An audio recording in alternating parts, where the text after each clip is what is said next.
सहनाववतु सहनौ भुनक्तु सह वीर्यं करवावहै तेजस्विनावधीतमस्तु मा विद्विषावहै। ॐ शान्ति शान्ति शान्तिः। ॐ त्र्यम्बकं यजामहे सुगन्धिं पुष्टिवर्धनम् उर्वारुकमिव बन्धनान् मृत्योर्मुक्षीय मामृतात्। ॐ त्र्यम्बकं यजामहे सुगन्धिं पुष्टिवर्धनम् उर्वारुकमिव बन्धनान् मृत्योर्मुक्षीय मामृतात्। ॐ त्र्यम्बकं यजामहे सुगन्धिं पुष्टिवर्धनम् उर्वारुकमिव बन्धनान् मृत्योर्मुक्षीय मामृतात्।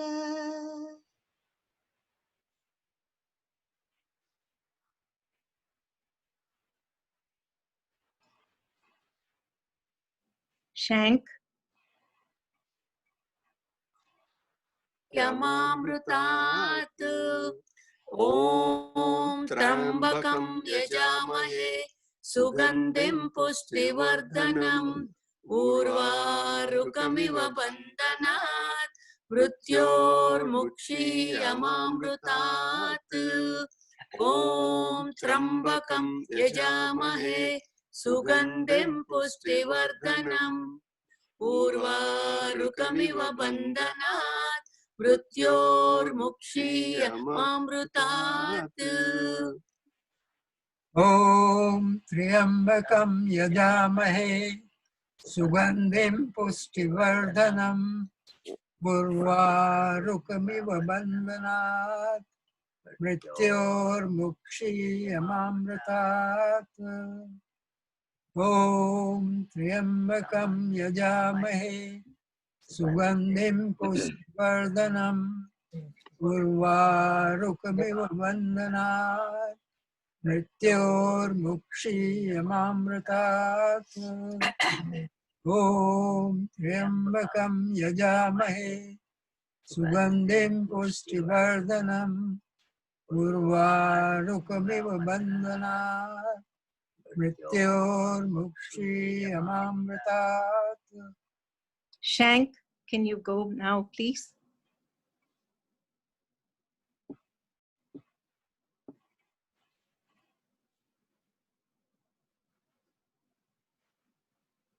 Hari Om, Shank. उर्वा ॐ त्र्यम्बकं यजामहे सुगन्धिं पुष्टिवर्धनम् उर्वारुकमिव बन्धनान् मृत्योर्मुक्षीयमामृतात्। ॐ त्र्यम्बकं यजामहे सुगन्धिं पुष्टिवर्धनम् उर्वारुकमिव बन्धनान् मृत्योर्मुक्षीयमामृतात्। ॐ त्र्यम्बकं यजामहे सुगन्धिं पुष्टिवर्धनम् उर्वारुकमिव बन्धनात् मृत्योर्मुक्षीयमामृतात्। ॐ त्र्यम्बकं यजामहे सुगन्धिं पुष्टिवर्धनम् उर्वारुकमिव बन्धनात् मृत्योर्मुक्षीयमामृतात्। ॐ त्र्यम्बकं यजामहे सुगन्धिं पुष्टिवर्धनम् उर्वारुकमिव बन्धनात् मृत्योर्मुक्षीयमामृतात्। ॐ त्र्यम्बकं यजामहे सुगन्धिं पुष्टिवर्धनम् उर्वारुकमिव बन्धनात् मृत्योर्मुक्षीयमामृतात्। ॐ त्र्यम्बकं यजामहे सुगन्धिं पुष्टिवर्धनम् उर्वारुकमिव बन्धनात् मृत्योर्मुक्षीयमामृतात् ॐ त्र्यम्बकं यजामहे सुगन्धिं पुष्टिवर्धनम् उर्वारुकमिव बन्धनात् मृत्योर्मुक्षीयमामृतात् ॐ त्र्यम्बकं यजामहे सुगन्धिं पुष्टिवर्धनम् उर्वारुकमिव बन्धनात् मृत्योर्मुक्षीयमामृतात्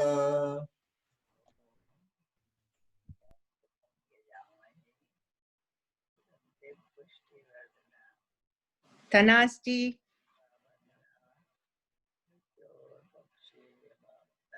ॐ त्र्यम्बकं यजामहे सुगन्धिं पुष्टिवर्धनम् उर्वारुकमिव बन्धनान् मृत्योर्मुक्षीयमामृतात् ॐ त्र्यम्बकं यजामहे सुगन्धिं पुष्टिवर्धनम् उर्वारुकमिव बन्धनान् मृत्योर्मुक्षीयमामृतात् ॐ त्र्यम्बकं यजामहे सुगन्धिं पुष्टिवर्धनम् उर्वारुकमिव बन्धनान् मृत्योर्मुक्षीयमामृतात् ॐ त्र्यम्बकं यजामहे सुगन्धिं पुष्टिवर्धनम् उर्वारुकमिव बन्धनान् मृत्योर्मुक्षीयमामृतात् ॐ त्र्यम्बकं यजामहे सुगन्धिं पुष्टिवर्धनम् उर्वारुकमिव बन्धनान् मृत्योर्मुक्षीयमामृतात् ॐ त्र्यम्बकं यजामहे सुगन्धिं पुष्टिवर्धनम् उर्वारुकमिव बन्धनान् मृत्योर्मुक्षीयमामृतात् ॐ त्र्यम्बकं यजामहे सुगन्धिं पुष्टिवर्धनम् उर्वारुकमिव बन्धनात् मृत्योर्मुक्षीयमामृतात् ॐ त्र्यम्बकं यजामहे सुगन्धिं पुष्टिवर्धनम् उर्वारुकमिव बन्धनात् मृत्योर्मुक्षीयमामृतात् ॐ त्र्यम्बकं यजामहे सुगन्धिं पुष्टिवर्धनम् उर्वारुकमिव बन्धनात् मृत्योर्मुक्षीयमामृतात् ॐ त्र्यम्बकं यजामहे सुगन्धिं पुष्टिवर्धनम् उर्वारुकमिव बन्धनात् मृत्योर्मुक्षीयमामृतात् ॐ त्र्यम्बकं यजामहे सुगन्धिं पुष्टिवर्धनम् उर्वारुकमिव बन्धनात् मृत्योर्मुक्षीयमामृतात् ॐ त्र्यम्बकं यजामहे सुगन्धिं पुष्टिवर्धनम् उर्वारुकमिव बन्धनात् मृत्योर्मुक्षीयमामृतात् ॐ त्र्यम्बकं यजामहे सुगन्धिं पुष्टिवर्धनम् उर्वारुकमिव बन्धनात् मृत्योर्मुक्षीयमामृतात् ॐ त्र्यम्बकं यजामहे सुगन्धिं पुष्टिवर्धनम् उर्वारुकमिव बन्धनात् मृत्योर्मुक्षीयमामृतात् ॐ त्र्यम्बकं यजामहे सुगन्धिं पुष्टिवर्धनम् उर्वारुकमिव बन्धनात् मृत्योर्मुक्षीयमामृतात्। ॐ त्र्यम्बकं यजामहे सुगन्धिं पुष्टिवर्धनम् उर्वारुकमिव बन्धनात् मृत्योर्मोक्षीयमामृतात्। ॐ त्र्यम्बकं यजामहे सुगन्धिं पुष्टिवर्धनम् उर्वारुकमिव बन्धनात् मृत्योर्मोक्षीयमामृतात्। ॐ त्र्यम्बकं यजामहे सुगन्धिं पुष्टिवर्धनम् उर्वारुकमिव बन्धनात् मृत्योर्मोक्षीयमामृतात्। ॐ त्र्यम्बकं यजामहे सुगन्धिं पुष्टिवर्धनम् उर्वारुकमिव बन्धनात् मृत्योर्मुक्षीयमामृतात्। ॐ त्र्यम्बकं यजामहे सुगन्धिं पुष्टिवर्धनम् उर्वारुकमिव बन्धनात् मृत्योर्मुक्षीयमामृतात्। ॐ त्र्यम्बकं यजामहे सुगन्धिं पुष्टिवर्धनम् उर्वारुकमिव बन्धनात् मृत्योर्मुक्षीयमामृतात्। ॐ त्र्यम्बकं यजामहे सुगन्धिं पुष्टिवर्धनम् उर्वारुकमिव बन्धनात् मृत्योर्मुक्षीयमामृतात्। ॐ त्र्यम्बकं यजामहे सुगन्धिं पुष्टिवर्धनम् उर्वारुकमिव बन्धनात् मृत्योर्मुक्षीयमामृतात्। ॐ त्र्यम्बकं यजामहे सुगन्धिं पुष्टिवर्धनम् उर्वारुकमिव बन्धनात् मृत्योर्मुक्षीयमामृतात्। ॐ त्र्यम्बकं यजामहे सुगन्धिं पुष्टिवर्धनम् उर्वारुकमिव बन्धनात् मृत्योर्मुक्षीयमामृतात्। ॐ त्र्यम्बकं यजामहे सुगन्धिं पुष्टिवर्धनम् उर्वारुकमिव बन्धनात् मृत्योर्मुक्षीयमामृतात्।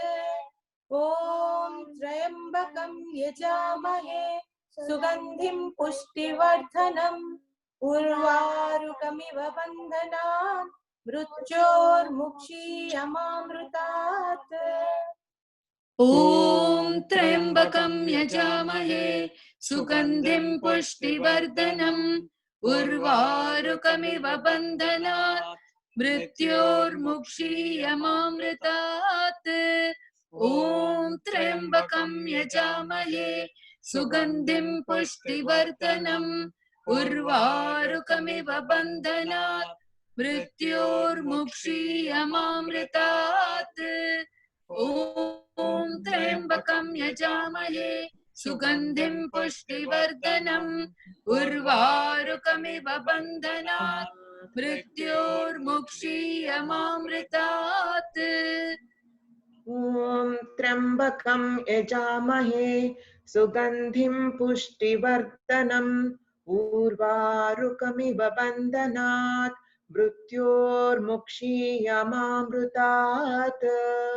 ॐ त्र्यम्बकं यजामहे सुगन्धिं पुष्टिवर्धनम् उर्वारुकमिव बन्धनात् मृत्योर्मुक्षीयमामृतात्। ॐ त्र्यम्बकं यजामहे सुगन्धिं पुष्टिवर्धनम् उर्वारुकमिव बन्धनात् मृत्योर्मुक्षीयमामृतात्। ॐ त्र्यम्बकं यजामहे सुगन्धिं पुष्टिवर्धनम् उर्वारुकमिव बन्धनात् मृत्योर्मुक्षीयमामृतात्। ॐ त्र्यम्बकं यजामहे सुगन्धिं पुष्टिवर्धनम् उर्वारुकमिव बन्धनात् मृत्योर्मुक्षीयमामृतात् ॐ त्र्यम्बकं यजामहे सुगन्धिं पुष्टिवर्धनम् उर्वारुकमिव बन्धनात् मृत्योर्मुक्षीयमामृतात् ॐ त्र्यम्बकं यजामहे सुगन्धिं पुष्टिवर्धनम् उर्वारुकमिव बन्धनात् मृत्योर्मुक्षीयमामृतात् ॐ त्र्यम्बकं यजामहे सुगन्धिं पुष्टिवर्धनम्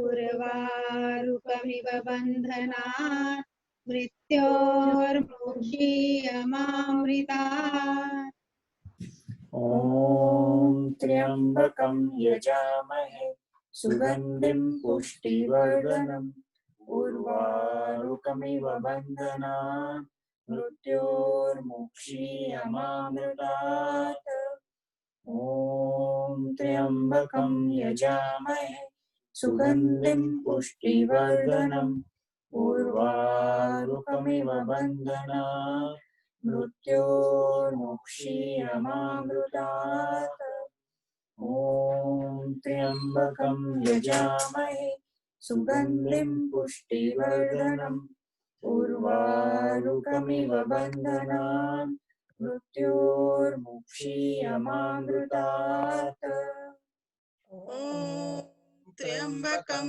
यजामहे सुगन्धिं पुष्टिवर्धनम् उर्वारुकमिव बन्धनात् मृत्योर्मुक्षीयमामृतात् ॐ त्र्यम्बकं यजामहे सुगन्धिं पुष्टिवर्धनम् उर्वारुकमिव बन्धनात् मृत्योर्मुक्षीयमामृतात् ॐ त्र्यम्बकं यजामहे सुगन्धिं पुष्टिवर्धनम् उर्वारुकमिव बन्धनात् मृत्योर्मुक्षीयमामृतात् ॐ त्र्यम्बकं यजामहे सुगन्धिं पुष्टिवर्धनम् उर्वारुकमिव बन्धनात् मृत्योर्मुक्षीयमामृतात् ॐ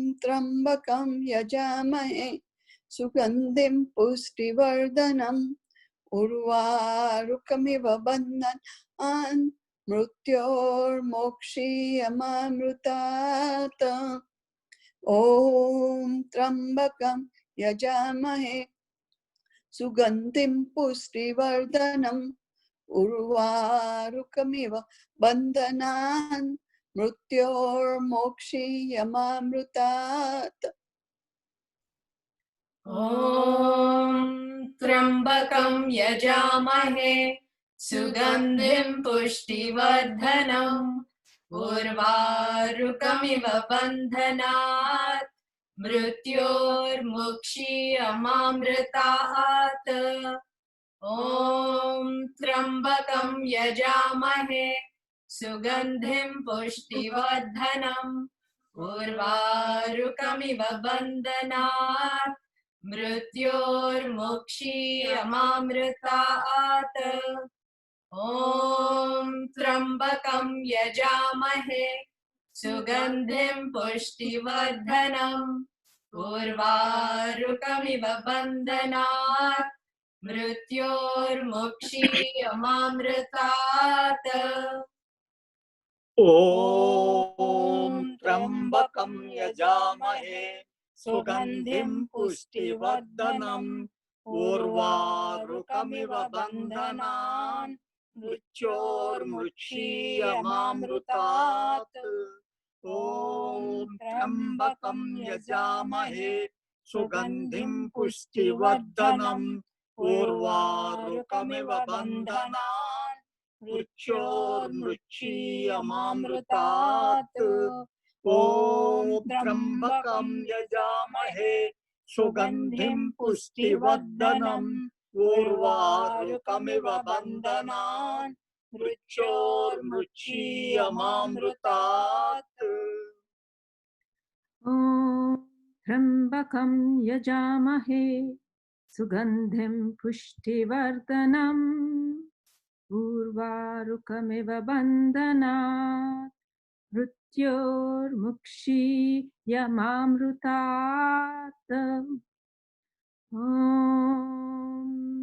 त्र्यम्बकं यजामहे सुगन्धिं पुष्टिवर्धनम् उर्वारुकमिव बन्धनात् मृत्योर्मुक्षीयमामृतात् ॐ त्र्यम्बकं यजामहे सुगन्धिं पुष्टिवर्धनम् उर्वारुकमिव बन्धनात् मृत्योर्मुक्षीयमामृतात् ॐ त्र्यम्बकं यजामहे सुगन्धिं पुष्टिवर्धनम् उर्वारुकमिव बन्धनान् मृत्योर्मुक्षीयमामृतात् ॐ त्र्यम्बकं यजामहे सुगन्धिं पुष्टिवर्धनम् उर्वारुकमिव बन्धनान् मृत्योर्मुक्षीयमामृतात् ॐ त्र्यम्बकं यजामहे सुगन्धिं पुष्टिवर्धनम् उर्वारुकमिव बन्धनान् मृत्योर्मुक्षीयमामृतात् ॐ त्र्यम्बकं यजामहे सुगन्धिं पुष्टिवर्धनम् उर्वारुकमिव बन्धनान् मृत्योर्मुक्षीयमामृतात् ॐ त्र्यम्बकं यजामहे सुगन्धिं पुष्टिवर्धनम् उर्वारुकमिव बन्धनात् मृत्योर्मुक्षीयमामृतात् ॐ त्र्यम्बकं यजामहे सुगन्धिं पुष्टिवर्धनम् उर्वारुकमिव बन्धनात् मृत्योर्मुक्षीयमामृतात् ॐ त्र्यम्बकं यजामहे सुगन्धिं पुष्टिवर्धनम् उर्वारुकमिव बन्धनात् मृत्योर्मुक्षीयमामृतात् ॐ त्र्यम्बकं यजामहे सुगन्धिं पुष्टिवर्धनम् उर्वारुकमिव बन्धनात् मृत्योर्मुक्षीयमामृतात् ॐ त्र्यम्बकं यजामहे सुगन्धिं पुष्टिवर्धनम् उर्वारुकमिव बन्धनात् मृत्योर्मुक्षीयमामृतात्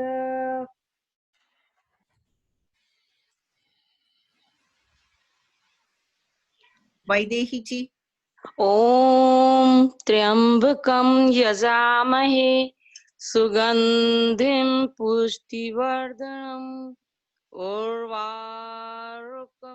बन्धनात् मृत्योर्मुक्षीयमामृतात् ॐ त्र्यम्बकं यजामहे सुगन्धिं पुष्टिवर्धनम् उर्वारुकमिव बन्धनात् मृत्योर्मुक्षीयमामृतात् ॐ त्र्यम्बकं यजामहे सुगन्धिं पुष्टिवर्धनम् उर्वारुकमिव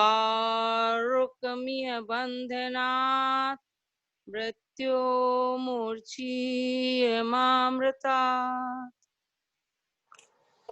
ॐ त्र्यम्बकं यजामहे सुगन्धिं पुष्टिवर्धनम् उर्वारुकमिव बन्धनान् मृत्योर्मोक्षीयमामृतात् ॐ त्र्यम्बकं यजामहे सुगन्धिं पुष्टिवर्धनम् उर्वारुकमिव बन्धनान् मृत्योर्मोक्षीयमामृतात् ॐ त्र्यम्बकं यजामहे सुगन्धिं पुष्टिवर्धनम् उर्वारुकमिव बन्धनान् मृत्योर्मोक्षीयमामृतात् ॐ त्र्यम्बकं यजामहे सुगन्धिं पुष्टिवर्धनम् उर्वारुकमिव बन्धनात्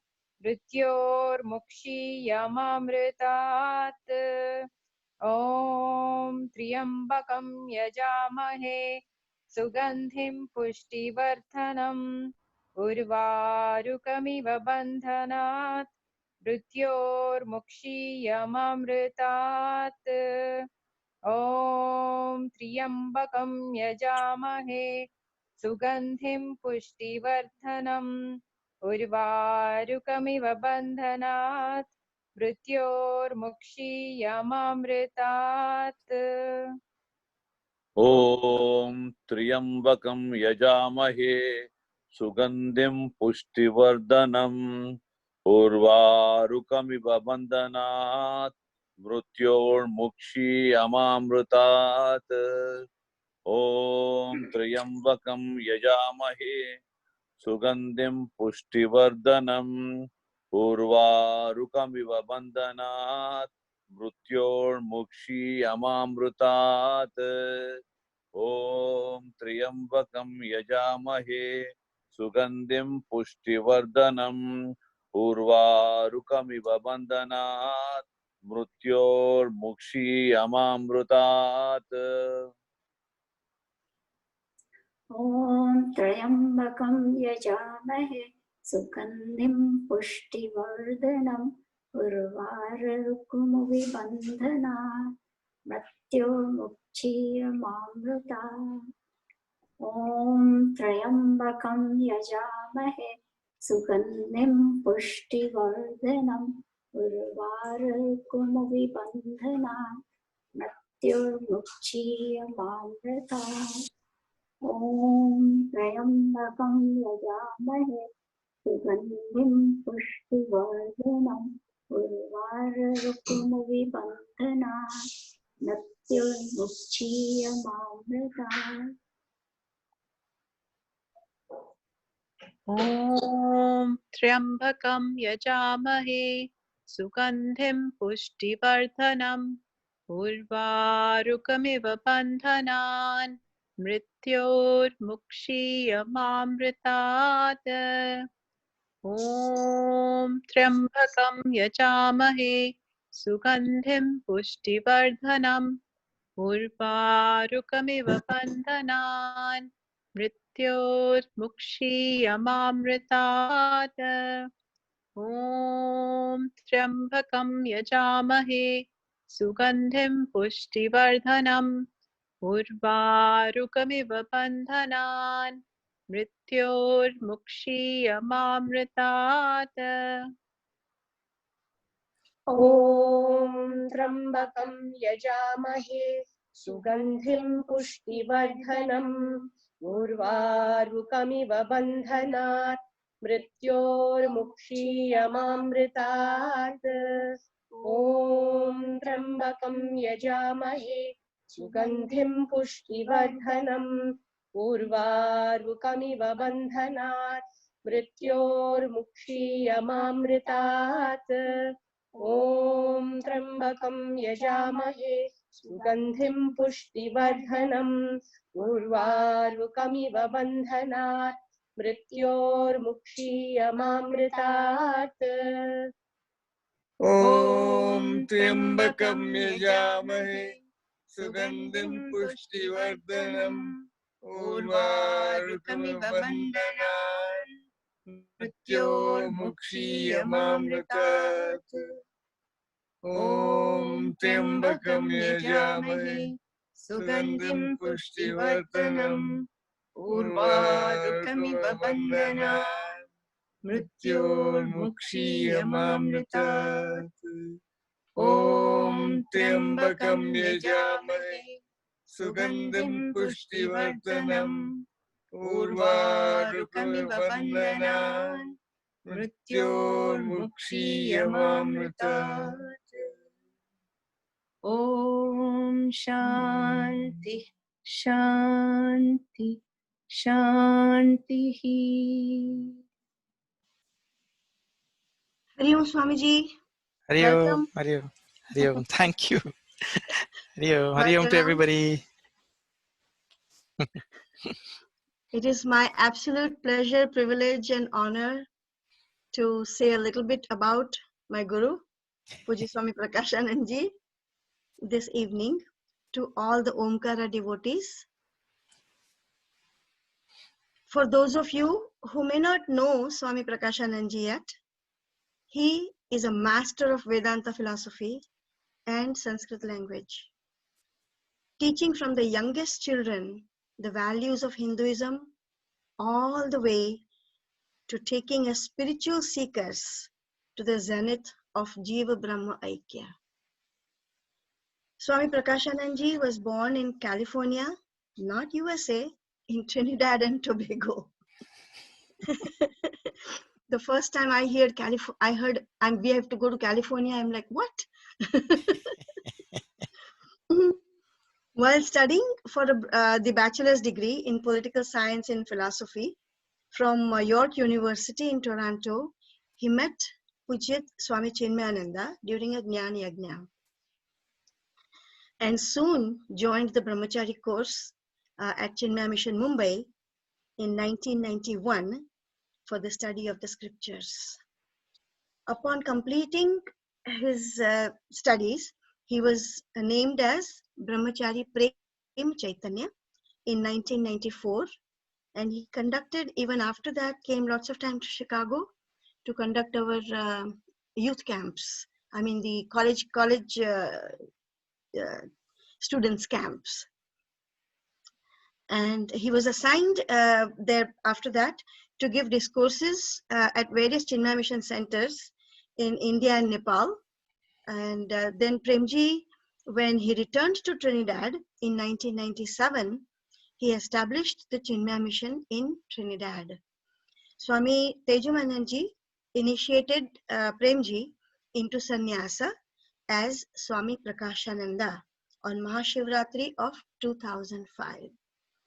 Swami Prakashananda travels extensively, not only in Trinidad, but the entire Caribbeans.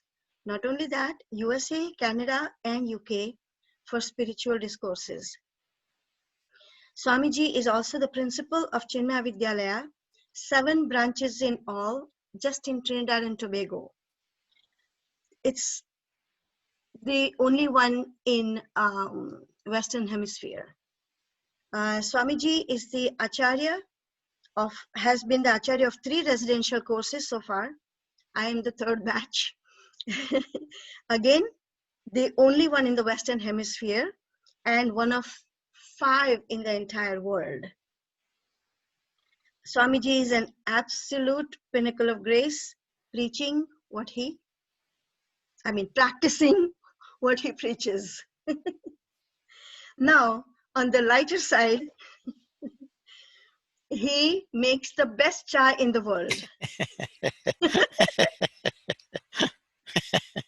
Not only that, he bakes the best pizza in the world in a brick oven that was built by him.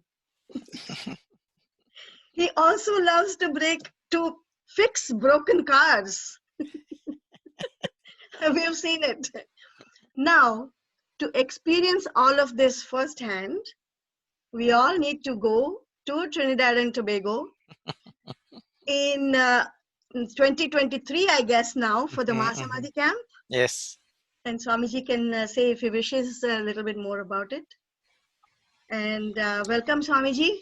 Thank you. We are honored to have you here. And listen to your words of wisdom, Swamiji. Hari Om to everybody. Let me just chant one little mantra to begin.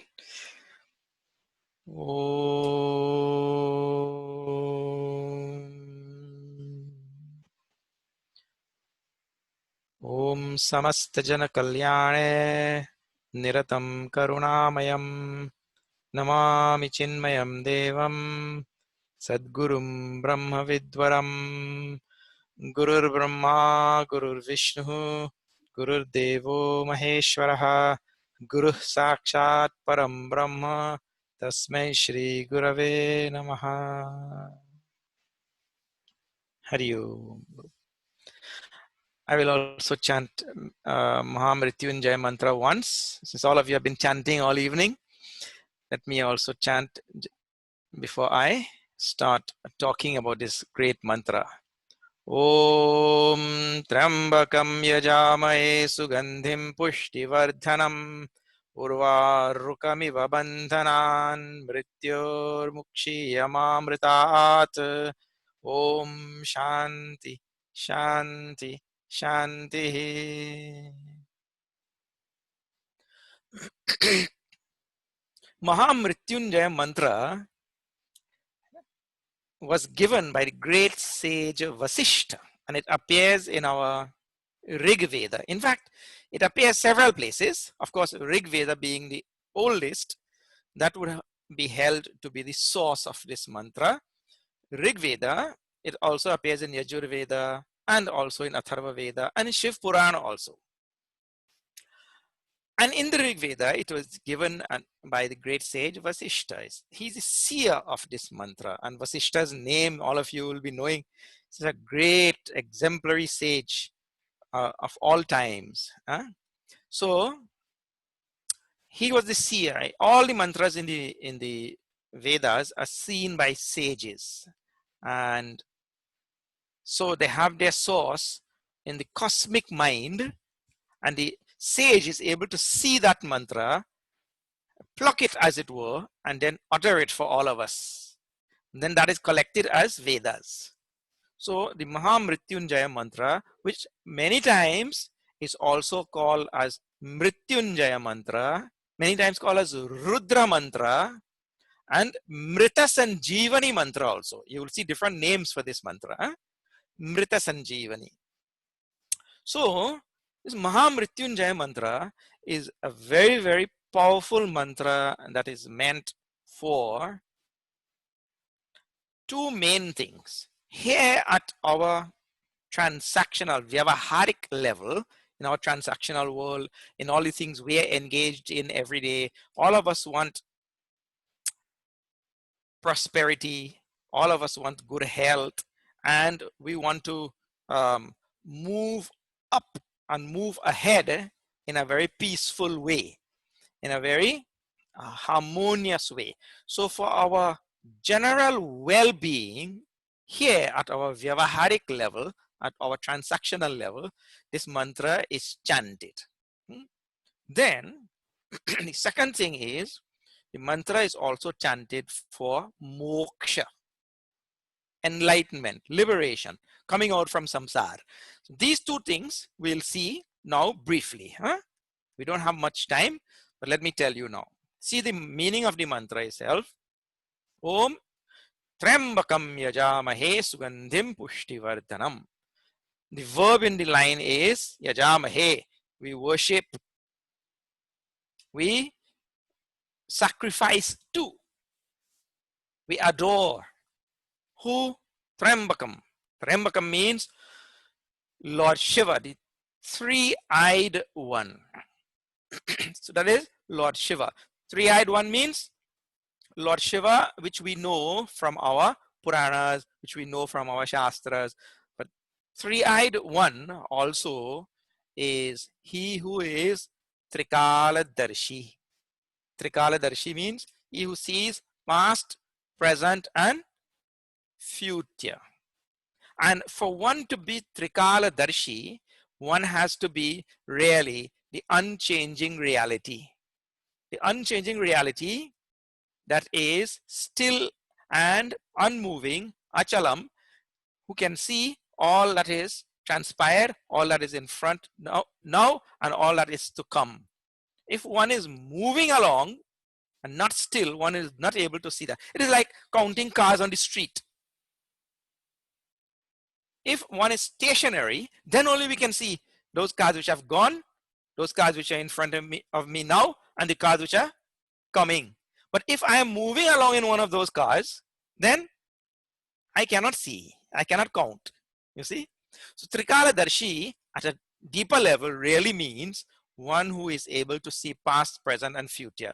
And that translates into meaning the absolute reality. So I worship that Lord Shiva at our level, or I worship the absolute reality. Trembakam Yajamahe. The other two words are adjectives to this Trembakam. Sugandhim. Sugandhim again also means he who ordinary meaning, he who smells very sweet, who is fragrant. Sugandhim. And that represents the purity of that Lord Shiva, or the purity of the reality. So I worship that Lord Shiva, I worship that absolute reality, who is Trikaladarshi, who is pure. The next word is also an adjective of that same reality, and that is Pushtivardhanam. Pushtivardhanam, meaning he who nourishes and sustains the entire world, he who brings about prosperity and growth and metamorphosis into greater things. That Lord, who is the substratum of the universe, from which all things are springing in this universe. So I worship that Lord Shiva, who is the absolute reality, who sees past, present, and future, who is pure by nature, and who is the substratum and the source of the whole universe. Pushtivardhanam. Urvarukam. Urvarukam means a cucumber. Urvarukam. Now I want to tell you a little bit about this. I do not know how many of you have been exposed to agricultural fields and different types of vegetables and crops and all of that, right? But for those who have been exposed, you have to pay attention next time you go into a field with these vine creeper crops. If you see a banana, for instance, when the banana gets ripened, or a mango, these two especially, when they get ripened, they just fall like that, effortlessly. They fall from their stem when they become ripened. Therefore, when you buy bananas in the store, when you go to Publix or wherever you buy your bananas, you'll see near the stem area, it is green in color, because they spray a chemical in that area to prevent it from falling off. But if that chemical is not sprayed, naturally, mangoes and bananas and all of them, they will just fall off. But the creeper crops, pumpkins, cucumbers, lauki, karela, all of these creeper crops, if you have been exposed on a farm, you will know, no matter what happens to that fruit, that stem does not let go. They hold on like anything. So this cucumber is used as the example here in this mantra. In other words, we all jivas, we are very strongly tied to samsara. We hold on like anything. Even if a sage or a saint or a mahatma, a great soul comes and tells, come on, let us go on the spiritual path, we say no. We are very well lodged in the path of samsara, and we hold on very strongly. We protect it with a vengeance, as though, you see. So this is a prayer to that Lord Shiva. Urvarukam iva, like a cucumber, which requires somebody to pull it out. It will not let go on its own. It requires somebody to pull it out from that stem. So I worship this Trembakam, Lord Shiva, the absolute reality. May he pull me out from this samsara. You see? Urvarukam iva Bandhanat mrityor mukshiyamamritat. And what is my bondage? My bondage is my bondage to the cycle of birth and death. I am born in this world, and wherever I am born, that is accompanied automatically by death, because there is nobody who is born in this world without having death. So may he pull me out from this samsara, which is fraught with dukkha also. In Bhagavad Gita, Janma Mrityu Jara Vyadhi, Bhagavan Shri Krishna says. Birth, death, old age, disease. So this is what I am bound to. And may that Lord Shiva pull me out from this samsara to which I am bound. Bandhanat. Mrityoho mukshiya. May he free me. In other words, at the same time, while we are studying the meaning of this mantra and we are intellectualizing, at the same time, there is an element of surrender behind the mantra. Like Bhagavan Shri Shankaracharya, when he says, Balastavat krida saktaha, Tarunastavat taruni saktaha, Vriddhastavat chinta saktaha. At different stages in our life, we are attached to different things. And at one place in that same Bhajagovindam, he says that, my dear Lord, this sansar is very, very, very difficult to cross over. Parame Brahmani Kopi na sakta. Nobody is attached to that supreme reality. Therefore, I worship you. You please take me out from this sansar. This mantra is of the same sort. Yajamahe, I worship that Trambakam, Lord Shiva, who is the absolute reality. I worship him. May he remove me from the sansar, just like when somebody goes and removes that cucumber, which does not remove all by itself. So may he remove me from the samsara, give me moksha, pull me out from the samsara. And the element of surrender must be there for the Lord to do that. In Bhagavad Gita, in the 12th chapter, Bhagavan says, for those, Mayeva, in the one who is able to sink his buddhi and his mind and his whole personality in me, who is able to surrender the whole personality to me, Tesham aham samudharta mrityu samsara sagarat. I take them out from the cycle of birth and death. So here, in the very same way, that bhav of surrender is there behind the mantra. I surrender to that Ishvara, Parameshvara, Lord Shiva.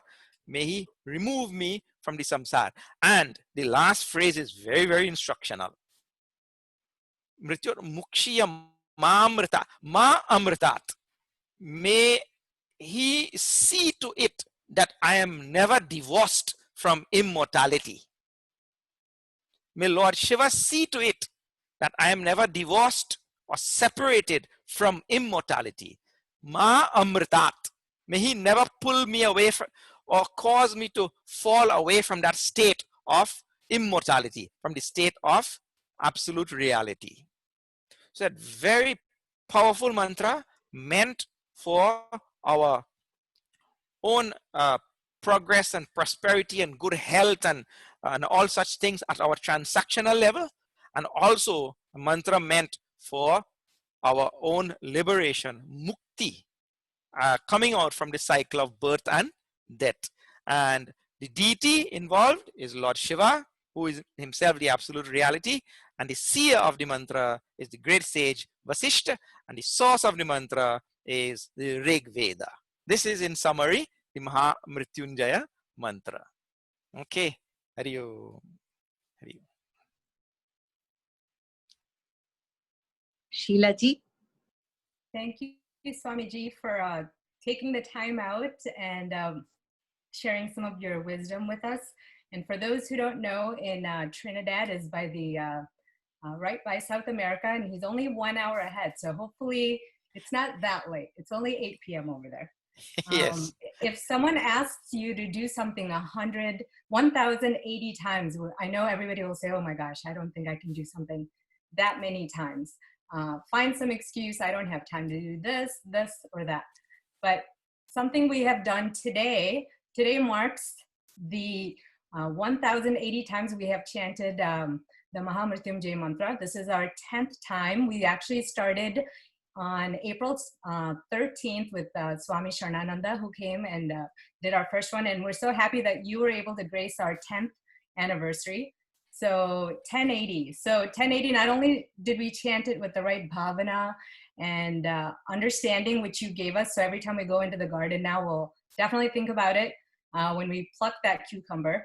And and also 1080 is something, you know, if you're in IT, everybody knows, or if you know about TVs, 1080p. And we are able to see the Lord's vision in high def. So hopefully we can carry that forward the rest of next Monday. We're going to be doing this actually from somebody else who was one of your shishyas. Sri Amar Shah will be gracing us next Monday, June 22nd, who did your second year or the 2-year Vedanta course, I believe last year with Nirmita ji as well. Yes. So we're looking forward to seeing everybody who came today again and sharing some wisdom then. Thank you so much again for joining us today. Hari Om, everybody. Hari Hari Om, Om. Swamiji. Thank you, Pujya Hari Om. Swamiji. Thank Hari you. Om. Hari Om. Now we'll do the Nirvana Shatkam. Hari Om, Swamiji. He'll go. Mano Buddhya Hankara Chittani Naham Na cha Shrotra Jive Na cha Grana Nitre Na cha Vyoma Bhumir Na Tejo Na Vayu Chidananda Rupa Shivoham Shivoham Chidananda Rupa Shivoham Shivoham Na cha prana samyo Na vai panchavayuhu Na va saptadatur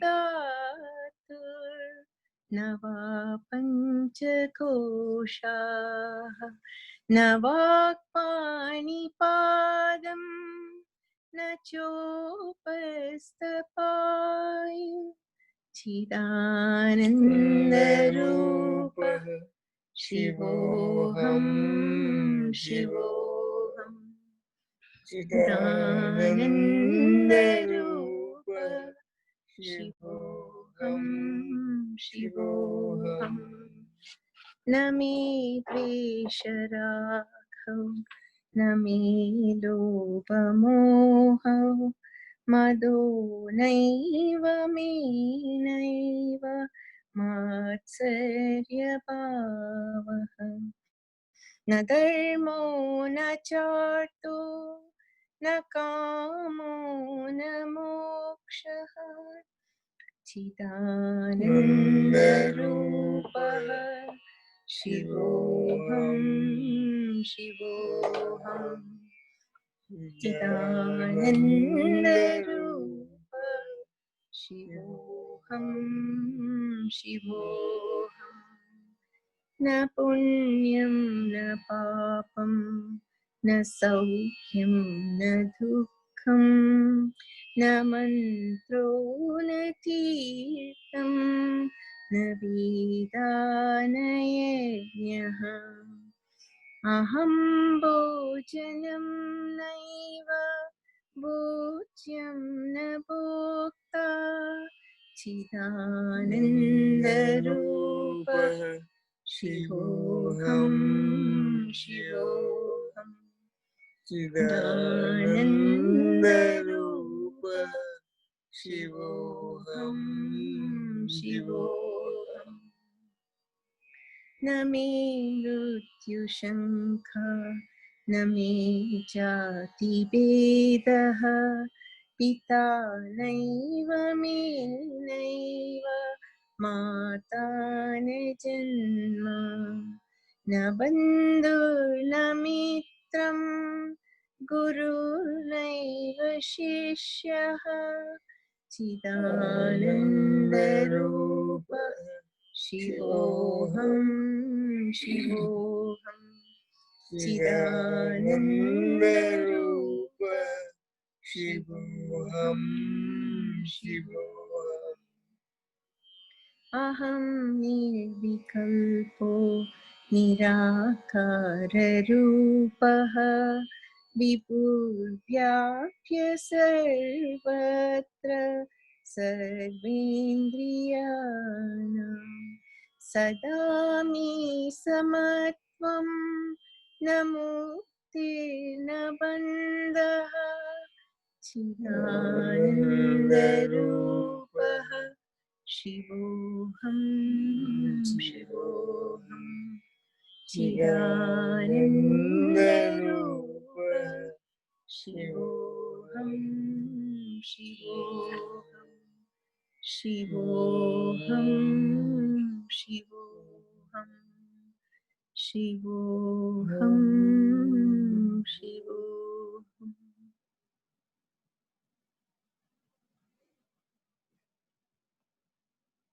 We'll now do the Shiva Aarti.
Shiva Om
भाति न चन्द्रतारकम् नेमा विद्युतो भान्ति कुतोऽयमग्निः तमेव भान्तमनु भाति सर्वम् तस्य भासा सर्वमिदं विभाति ॐ एकदन्ताय विद्महे वक्रतुण्डाय धीमहि तन्नो दन्ति प्रचोदयात् ॐ तत्पुरुषाय विद्महे महादेवाय धीमहि तन्नो रुद्र प्रचोदयात्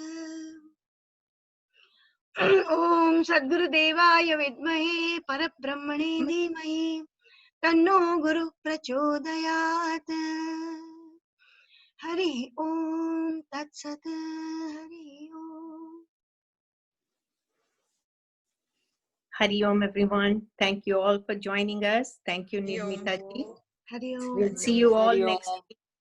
Stay Hari safe. Om Hari Om. Hari Om. Hari Om. Hari Om. Everyone have a safe path. Yeah, I had a good day. How about you?